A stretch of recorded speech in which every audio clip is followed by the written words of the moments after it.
Gym करून आलात, घाम गाळलात, पण खरी मेहनत इथून पुढे सुरू होते.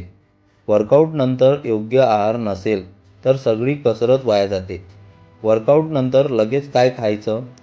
प्रोटीन मसलचा राजा. उकडलेली अंडी, पनीर, दही, सोया, डाळी किंवा प्रोटीन शेक. मसल रिपेर आणि ग्रोथसाठी खूप गरजेचे. कार्बोहायड्रेट एनर्जी परत मिळवा. केळी, ओट्स, भात, बटाटा. वर्कआउटनंतर आलेला थकवा दूर होतो. हेल्दी फॅट दुर्लक्ष करू नका.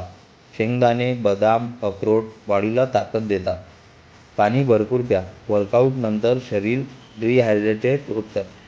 पाणी किंवा नारळ पाणी नक्की प्या. काय टाळायचं? जंक फूड, जास्त साखर, थंड पेय. लक्षात ठेवा, जिममध्ये 1 तास मेहनत, पण डाईट 24 तास पाळली पाहिजे. व्हिडिओ आवडला असेल तर नक्की लाईक करा, शेअर करा आणि फॉलो करा.